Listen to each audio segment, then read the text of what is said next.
Snow had been falling over Boise for days. The whole neighborhood was wrapped in white, except for one corner house, a place where warmth had long disappeared.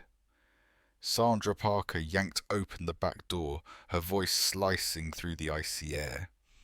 3 nights out there still didn't teach you enough fine. From now on, you sleep there for good. She pointed at the wooden doghouse half buried in snow. A 7-year-old girl stood barefoot on the frozen ground. Emily didn't cry.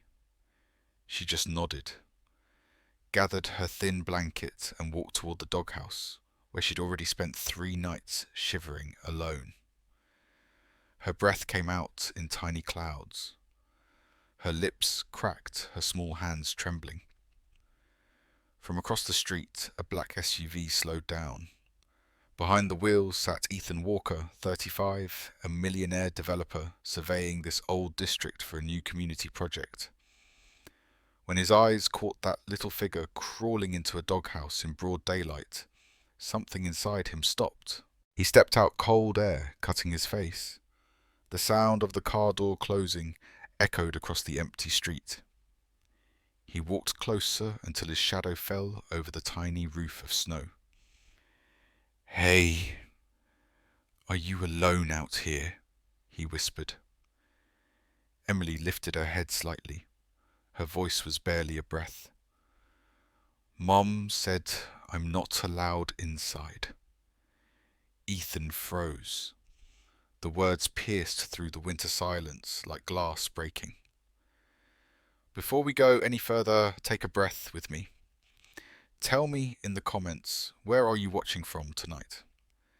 If your heart has ever felt cold or forgotten, you're not alone here. Sometimes we all need a reminder that kindness still exists even in the cruelest storm. If your heart feels heavy, may this story bring you a little light. Now let's begin. Ethan knelt, unbuttoned his coat and wrapped it around the child's shoulders.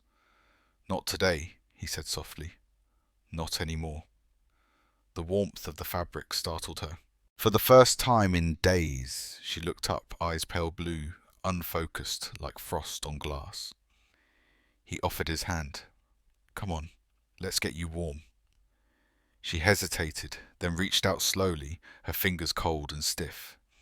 Inside the SUV, the heater hummed. Steam rose from a cup of cocoa as she held it with both hands, afraid to spill a single drop. Ethan watched her in silence. Somewhere behind her cracked lips and shaking shoulders, he saw his own childhood, a boy once left out in the snow, praying for someone to notice. He didn't know it yet, but this moment, this single act of stopping, would change both their lives forever. The heater hummed quietly inside the SUV, but Emily's body still shook as if the cold had already settled in her bones. Ethan glanced through the window. The Parker house looked ordinary from the outside, pale yellow walls. A mailbox leaning to one side, a plastic snowman missing one eye. Nothing about it said Cruelty. Nothing warned that a child had been sleeping outside in the snow. He handed her a small sandwich from the console. She took it slowly, unwrapping it with both hands, the way children handle gifts on Christmas morning. "Do you have anyone else in the house?" he asked. She nodded weakly. "Mum and Derek." The name hung heavy in the air, cold as the frost on the windshield. Outside, Sandra's voice carried faintly through the wind, sharp, impatient, telling someone on the phone that the stupid girl was learning her lesson. Ethan's chest tightened.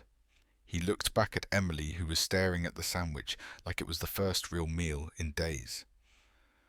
"How long have you been sleeping out there?" 3 nights, she whispered. "Mom said I had to be grateful for shelter." Her words didn't sound angry, just tired. A kind of tired no 7-year-old should know. That night, after ensuring she was safe in a temporary shelter, Ethan couldn't sleep. The image of her small figure in the snow replayed again and again, each time colliding with his own buried memories, The orphanage corridor, the sound of wind through broken windows, the feeling of being forgotten. He opened his laptop, typed her name, Emily Parker. Within minutes, an obituary appeared. James Parker, 41, died in a car accident 6 months ago. Husband of Sandra Parker, father of one daughter. Ethan leaned back, reading the lines again. A single sentence caught his eye. Authorities ruled the crash accidental after brake failure was found at the scene. Brake failure. His gaze darkened. Something didn't add up. The next morning, sunlight bounced off the snow, blinding white and merciless. Ethan returned to the house, standing from a distance. Through the frosted window, he could see Sandra laughing with a man he assumed was Derek Collins. Champagne glasses on the table, music playing. And at the far end of the yard, Emily, in a thin coat, scraping ice off the front steps with her bare hands. That's when Ethan knew this wasn't neglect. It was deliberate cruelty. He turned the car keys slowly, his breath steady, his eyes fixed on the girl in the snow. He had seen enough. It was time to do something. The next day, Ethan returned to the shelter with a small paper bag. Inside were new gloves, a red scarf, and a pair of snow boots 2 sizes too big. Emily sat quietly on a bench near the window, tracing shapes into the condensation with her finger. When she saw him, her eyes flickered in surprise, a look halfway between disbelief and hope. "I thought you might need these," he said softly, placing the bag beside her. She hesitated before touching it, as if expecting it to disappear. "Do you help kids a lot?" she asked. "Not enough," Ethan replied. He knelt so his eyes were level with hers.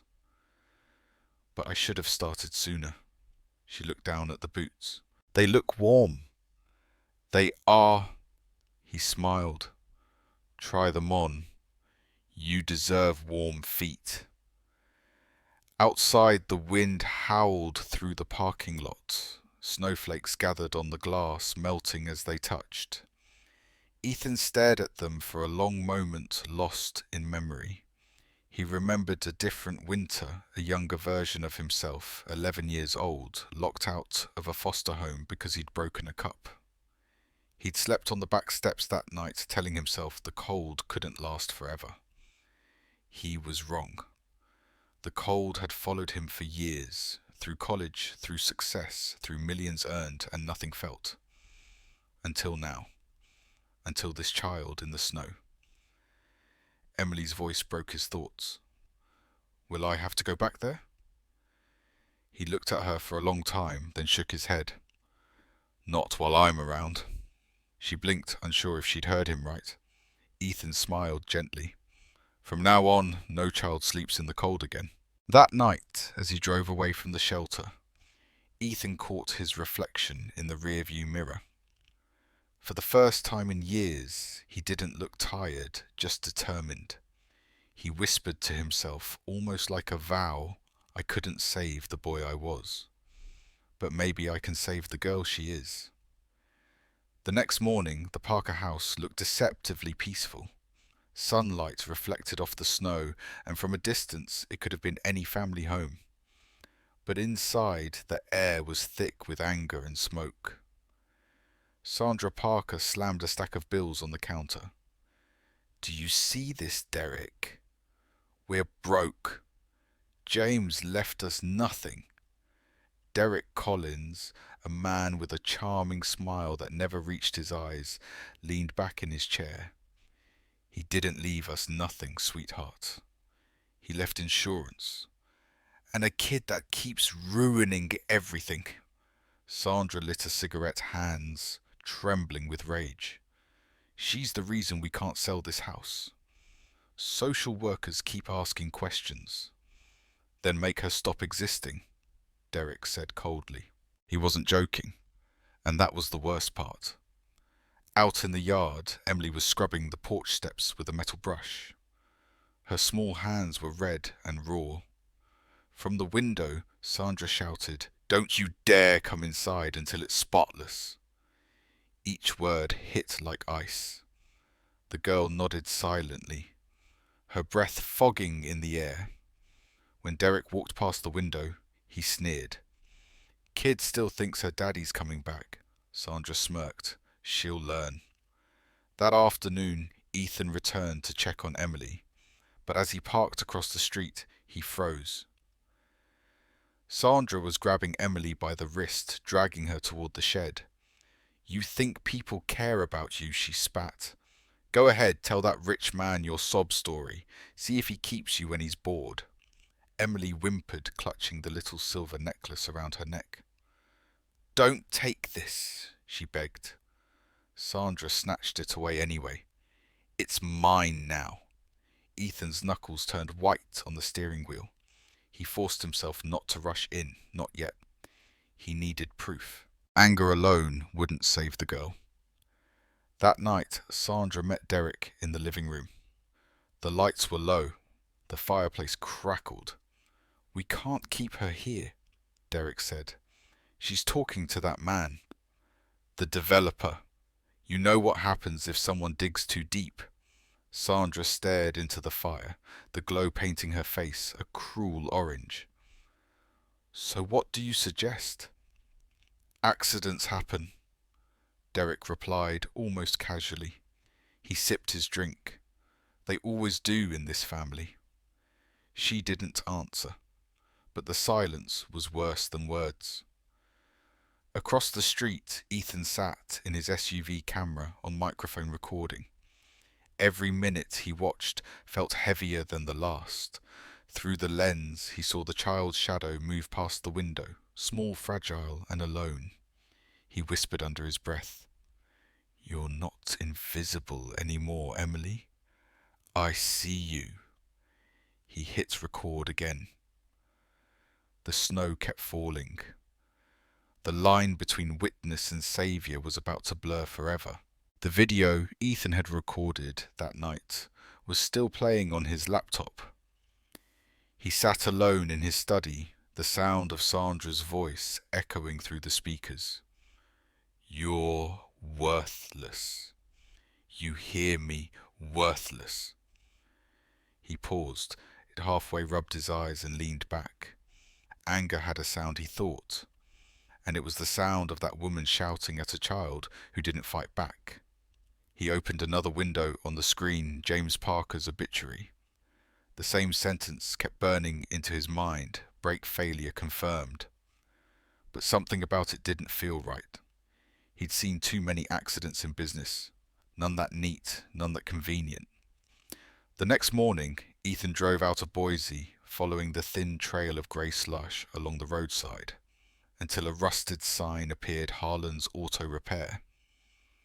The place looked frozen in time, old license plates nailed to the wall, coffee steam rising from a cracked mug by the register. An elderly mechanic, hair silver and eyes sharp, wiped his hands on a rag. "You lost." "Maybe," Ethan said, looking for answers. He showed a photo of James Parker's car. The old man squinted. "Yeah, I remember that one. Black sedan. Brakes were bad, real bad." He hesitated, lowering his voice. "You a cop?" "No," Ethan replied. "A friend of someone who deserved better." The mechanic sighed, walked to a cabinet and pulled out a thin folder. Figured someone might come looking someday. Inside, the service ticket showed 2 signatures, one belonging to James Parker and another dated the next morning, signed by Derek Collins.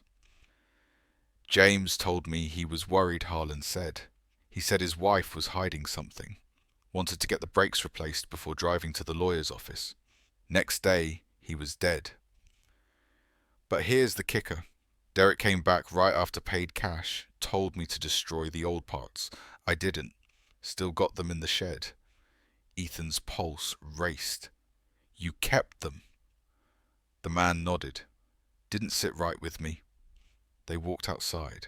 Snow crunched beneath their boots as Harlan opened a rusty locker.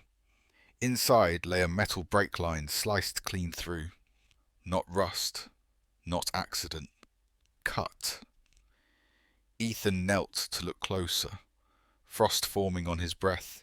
He didn't need an engineer to tell him what he already knew. This wasn't brake failure. It was murder, dressed up as misfortune. That night, Ethan sat in a quiet diner downtown, laptop, open files spread across the table. He sent everything to Laura Kim, his attorney friend in Seattle. Photos, receipts, timestamps, even the mechanic's recorded statement. A few minutes later, her message popped up. You realize what this means? If true, that's conspiracy and insurance fraud, possibly homicide. I know, Ethan typed. Can we prove it? Not yet. We need corroboration, someone inside the Parker household. He looked out the window. Across the street, Christmas lights flickered over an empty playground. A swing creaked in the wind. He thought of Emily's small frame in the snow, how she'd said, Mom said I should be grateful for shelter. Something inside him hardened. If no one inside that house would talk, then he would stand outside it until someone did. The next morning, Ethan parked across the street from the Parker residence again. From behind tinted windows, he began recording day after day. He caught Derek unloading boxes into the garage at night.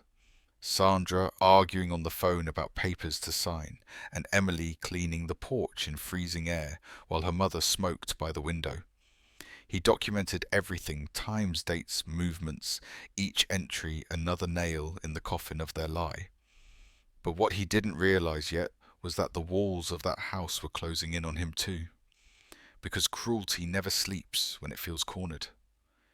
He shut off the camera, the lens reflecting his tired eyes, and whispered the same vow he'd made that first day in the snow. You're safe now, Emily. I'll bring them down. He didn't know it yet, but the storm was about to turn on him next. By the end of the week, Ethan had enough evidence to reopen the case. He drove to the police department, handed over the files, and swore under oath that everything he had recorded was true. The officer in charge, Detective Morrison, leaned back in his chair, flipping through the folder. Brake line, cut, clean, mechanic's testimony, insurance records. He looked up. You sure you want to be involved in this, Mr. Walker? People don't like it when rich men start playing hero. Ethan met his gaze. Then they'll have to get used to it. Morrison closed the folder. We'll open a review. Quietly, but there was nothing quiet about what came next. 2 days later, headlines hit the local news. Millionaire accused of kidnapping child. A blurry photo showed Ethan's SUV outside the Parker home. Sandra had filed a report claiming he'd taken her daughter under false pretenses. Social media exploded. Neighbours whispered. Reporters parked across from his gated driveway. Laura called in a panic. Ethan, what happened? They moved first, he said grimly. I should have seen it coming. He turned on the TV. Sandra was on screen, crocodile tears glistening. He said he wanted to help, she sobbed, voice cracking just right for the cameras. But he took my daughter without permission.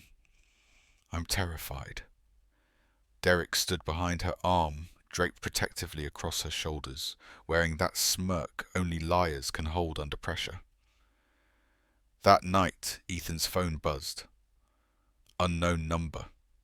He answered. Silence at first, then Derek's voice. You really should have stayed out of this, Walker. Ethan said nothing. You think money makes you untouchable. We've survived worse than you. Click. The line went dead. Outside his window, a black sedan idled across the street. Same model as the one James Parker had died in. The next morning, Ethan found his car tires slashed, his office windows shattered. Laura urged him to leave town for a few days. He refused. "If I run now, she wins," he said, "and that kid goes right back to hell."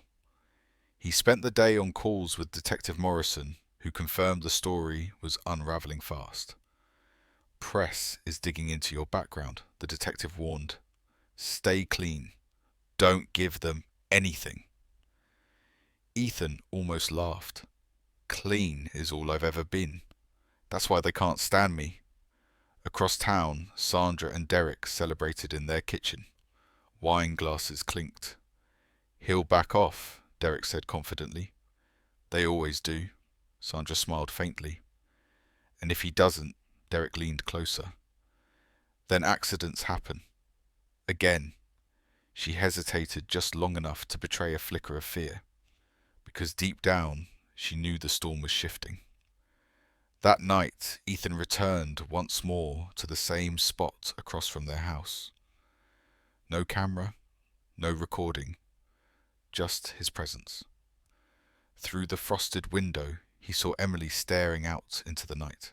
When their eyes met, even from a distance, the fear in hers softened just a little. He raised a hand, barely a wave, and mouthed the words she couldn't hear, but somehow understood. "You're safe.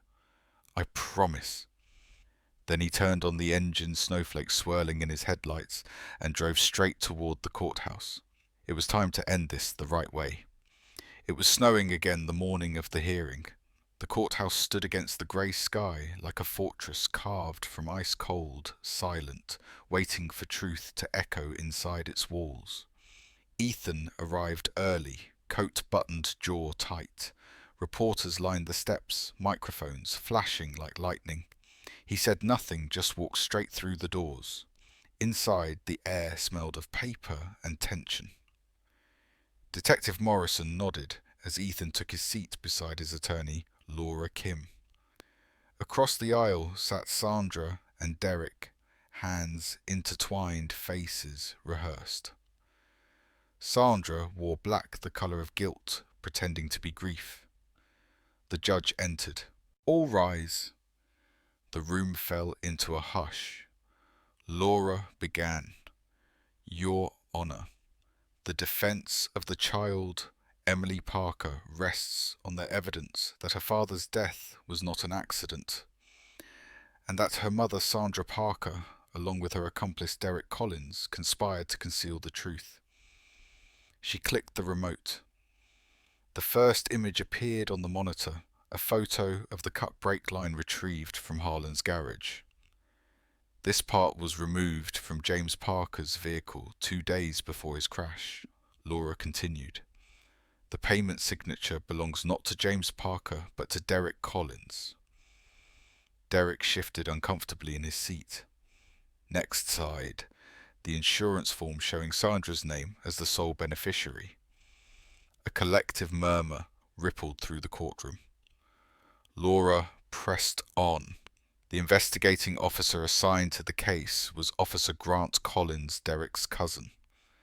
She turned to face the judge. This accident was staged. The proceeds were collected, and the only witness left to silence was the child. Sandra shot up from her seat. "That's a lie." Her voice cracked, desperation leaking through the performance.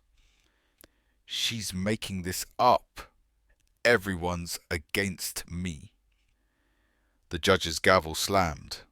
"Mrs. Parker, sit down." But Laura wasn't done. She nodded toward the back of the courtroom. "Your Honour, we call our final witness, Mr. Harlan Bates." The old mechanic hobbled to the stand, hat in hand. His voice trembled, but his words didn't. "I told him not to drive that car. The brakes were cut. I knew it, and now you do too." Sandra's shoulders slumped. Derek cursed under his breath. Ethan sat still, watching the walls of deceit collapse one by one. When Laura presented the audio recording, Sandra screaming at Emily, the entire courtroom went silent. The judge's expression turned from neutrality to disgust. When it ended, Ethan caught sight of Emily sitting quietly in the back row. Her hands clasped around the small silver necklace he'd retrieved for her. The judge leaned forward. "Mrs. Parker. Mr. Collins, this court finds sufficient evidence to charge you both with insurance fraud, child endangerment, and conspiracy to commit manslaughter." The gavel struck. Sandra's sobs filled the chamber, but they weren't the tears of remorse, just fear. As officers led them away, Derek glared at Ethan. "You think you've won," he hissed. Ethan didn't flinch. "No," he said quietly. "She did." He looked back at Emily, who was watching from the back. Their eyes met his, steady, hers trembling. For the first time, she smiled. Outside the courthouse, snow fell like feathers. Reporters shouted questions, cameras flashed, but Ethan didn't answer any of them. He just walked past coat collar, raised the faintest trace of warmth returning to his face. Justice didn't bring back the dead, but sometimes it gave the living a second chance. The sound of the gavel still echoed in Ethan's mind long after the courtroom emptied. It wasn't triumph he felt, just quiet, aching relief. Outside, the snow had stopped. For the first time in weeks, the clouds parted and sunlight spilled across the courthouse steps. Emily waited with a social worker near the car. She looked smaller than he remembered, like someone who had been holding her breath too long. When she saw him, her eyes searched his face for something, not joy, not even trust, just the fragile question of whether the storm was truly over. He crouched down. "It's done," he said softly. "You're safe now." Her lips trembled. "Mom's gone." He nodded. "For a while, yes. Then, where do I go?" He hesitated, then smiled. "Wherever feels warm." Weeks later, a court document arrived at Ethan's doorstep. Temporary custody granted. Emily Parker. He read the line twice before setting it down, his hand resting over his heart like he was afraid it might stop. The house felt different after she moved in. Laughter in the hallway, cocoa stains on the counter, a small pair of boots by the door. Sometimes at night she'd wander into his study carrying the silver necklace her father had left her. She'd place it on the desk beside his laptop as if to remind him what they'd both survived. "Do you miss him?" she asked once.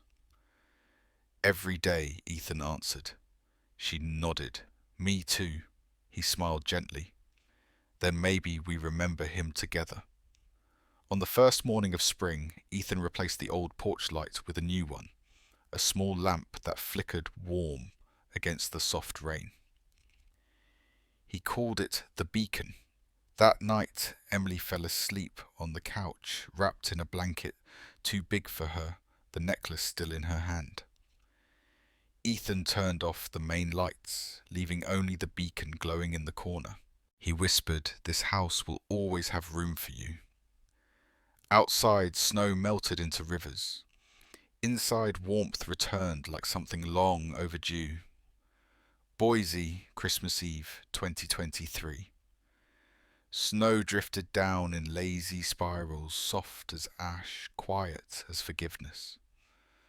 The whole street glittered beneath the street lamps, and somewhere near the end of the block, a small house glowed with a single porch light, the kind of light that told you someone was finally home. Inside, laughter cracked through the hush of winter. Ethan Walker stood by the kitchen counter, burning the edges of cinnamon cookies for the third time. Emily sat on a stool, feet swinging, trying and failing to hide her smile. "You're terrible at this," she said. I build houses, not deserts, he answered, scraping another batch into the trash. The sound made them both laugh until they forgot what sadness felt like. The living room shimmered with holiday clutter ribbons on the floor, cocoa stains on the table, a small Christmas tree twinkling unevenly in the corner. Two stockings hung crooked over the fireplace, one embroidered Ethan, the other, written in blue marker, Emily. She took the silver necklace from around her neck and hooked it carefully on the top branch of the tree. The metal caught the firelight, scattering soft reflections across the room. Ethan watched her. "You sure you want to put it up there?" She nodded. "Dad would like the view." He smiled the kind of smile that came from a place finally quiet. Later, they sat on the couch, cocoa mugs warming their hands. Outside, Carola's voices drifted faintly through the snow. "Ethan," she said after a while, "do you think people can change?" He turned toward her. "I think they can remember who they were supposed to be." She leaned her head against his shoulder. "Then maybe that's enough." The fire crackled. The light from the porch lamp. The beacon glowed through the window like a promise that refused to fade. As midnight neared, Emily's eyelids fluttered. Her mug slipped from her fingers, and Ethan caught it before it spilled. He covered her with a blanket, tucked a strand of hair behind her ear, and whispered, "You never have to be cold again." Outside, the wind quieted. Snow melted against the warm glass, turning into tiny rivers of light. When dawn came, the first sunlight of Christmas poured through the window, washing the room in gold. Emily stirred, blinked at the brightness, and smiled. "It's warm here," she murmured. Ethan smiled back, eyes shining. "Yes, sweetheart, no more dark." The camera would linger fire, flickering snow, dissolving two shadows in morning light, the echo of laughter, the hum of peace. Because sometimes the world breaks us in winter, but kindness finds us anyway. And when it does, it teaches us that home isn't a place, it's the person who stays until the cold finally leaves. In the quiet, after the storm, when the snow has melted and the lights begin to fade, maybe the story doesn't truly end. Maybe it continues in us, in the moment of hurt like Emily, or in the decision to rise again like Ethan. Have you ever witnessed an injustice exposed or a kind hand reaching out at just the right time? If you had Emily near you, what would you do today to ease her fear? Tell us your thoughts, because even a single line from you could be the light guiding someone who feels lost tonight. And before we close this chapter, I want to check in with you. How have you been lately? Did this story bring a lump to your throat or remind you of a moment when compassion found you in the dark? If your day feels heavy, I hope this ending leaves a trace of warmth inside your chest. Our channel will always be here to listen, so please leave a comment and share this video so more hearts can hear stories that heal, stories that remind us that kindness still wins. Thank you for being with us tonight. Every view, every word you write is the small spark that keeps this light alive, so we can keep telling stories that heal, stories that remind us that at the end of the road, the light is always waiting.